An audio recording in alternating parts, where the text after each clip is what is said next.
Here's the latest audio research news from the transmitter. What Birds Can Teach Us About the Biological Truth of Sex by Nicole M. Baran. One of the biggest misconceptions among students in introductory biology courses is that our characteristics are determined at conception by our genes. They believe incorrectly that our traits are immutable. The much more beautiful, complicated reality is that we are in fact a product of our genes, our environment, and their interaction as we grow and change throughout our lives. Nowhere is this truer than in the developmental process of sexual differentiation. Early in development, when we are still in the womb, very little about us is determined. Indeed, the structures that become our reproductive system start out as multi-potential, capable of taking on many possible forms. A neutral structure called the germinal ridge, for example, can develop into ovaries or testes, the structures that produce reproductive cells and sex hormones, or sometimes into something in between, depending on the molecular signals it receives. Our genes influence this process, of course. But so do interactions among cells, molecules in our body, including hormones, and influences from the outside world. All of these can nudge development in one direction or another. Understanding the well-studied science underlying this process is especially important now, given widespread misinformation about and the politicization of sex and gender. I am a neuroendocrinologist, which means that I study and teach about hormones and the brain. In my neuroendocrinology classroom, students learn about the complex, messy process of sexual differentiation in both humans and in birds. Because sexual differentiation in birds is both similar to and subtly different from that in humans, studying how it unfolds in eggs can encourage students to look deeper at how this process works and to question their assumptions.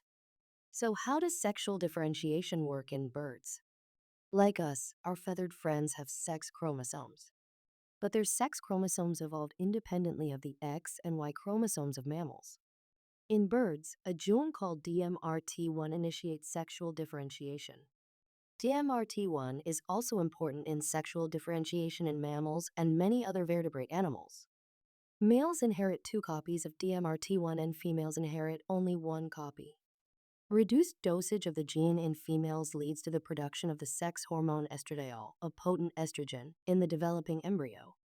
The presence of estradiol nudges the multi-potential germinal ridge to develop into an ovary, and the absence of estradiol nudges the germinal ridge to develop into testes. The hormones produced by the developing gonads then influence the development of the reproductive tract, brain, and behavior. As neuroscientists, we know that the brain, too, is multi-potential, perhaps the most multi-potential structure of all. For example, early hormone exposure can influence brain development and behavior in complex and subtle ways. For the past 2 years, students in my comparative neuroendocrinology course at Davidson College have been conducting experiments on chicken embryos to study sexual differentiation. Students inject fertilized chicken eggs with estradiol or a drug that prevents estradiol production. They then look at the embryos under the microscope to see what kinds of gonads develop and compare that to the embryo's chromosomes. To their amazement, the students discover that embryos with male sex chromosomes develop ovaries when exposed to estradiol. Embryos with female sex chromosomes develop testes when injected with the drug that prevents estradiol from being made. Variations in sex-related characteristics don't just happen in the lab. They occur in nature all the time. We've known for centuries about crowing hens, female chickens that take on male plumage and behavior, and birds in the wild with half male and half female plumage. These latter rare individuals are called gynandromorphs, believed to result from the fusion of 2 fertilized egg cells, one male and one female. Scientists have also discovered genomic variability in some species of birds, most notably the white-throated sparrow and the ruff, that influence sex-related traits, including behavior, in surprising ways. The white-throated sparrow, which is sometimes called the bird with 4 sexes, can have one of 2 types of plumage, tan striped and white striped. Each individual will mate almost exclusively with birds of the other plumage type and other sex. Thus, each bird chooses a mate from only 1/4 of the population. In white-throated sparrows, behavior is often thought of as tied to the animal's sex, defending one's territory, or focusing on parenting, for example, are associated with plumage morph, which is linked to variation in genes located on a non-sex chromosome. Similar biological diversity exists in humans, too. Indeed, people with differences of sex development are estimated to make up as much as 1.7% of the population. For example, people with XY chromosomes who inherit a broken copy of the gene for the androgen receptor, which normally responds to testosterone and other androgens, demonstrate just how complex sexual differentiation is in our species. They develop testes that produce high levels of androgens, but because they cannot respond to these hormones, they develop female typical characteristics and gender identity. Another condition, congenital adrenal hyperplasia, occurs when people inherit mutations in an enzyme that is normally produced in the adrenal gland. The mutations cause these individuals to produce unusually high levels of androgens. In people with two XX chromosomes, this can cause the genitals to be ambiguous at birth, somewhere between male typical and female typical. People with this condition also vary widely in their gender identity. And yes, we have even discovered completely healthy humans who are made up of half male and half female cells. Human beings, like all organisms, can and do vary along many dimensions of sex and gender.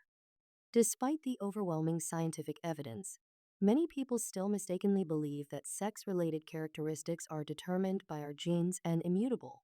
But biologists and neuroscientists have come to understand that this is not scientifically accurate. And as a community, we are saying so vociferously. Unfortunately, this outreach has not stopped some from attempting to claim that the sexes are binary and to try, unsuccessfully, to draw distinct boundaries between male and female. In the most generous interpretation, these efforts suggest a lack of understanding of the science. In the darker interpretations, these efforts are motivated by unadulterated animus, prejudice, and the explicit goal of erasing and stigmatizing the lived experiences of non-binary, intersex, and transgender people who fall somewhere in the middle of the many spectrums of sex and gender. This is an urgent and politically fraught issue, with the lives of many people at stake. Attacks on gender minorities and the weaponization of biology directly affect the students in our classrooms as well. Many of our students are members of the LGBTQIA+ community, and they are looking to their professors for knowledge, guidance, and reassurance. What and how we teach in the classroom matters.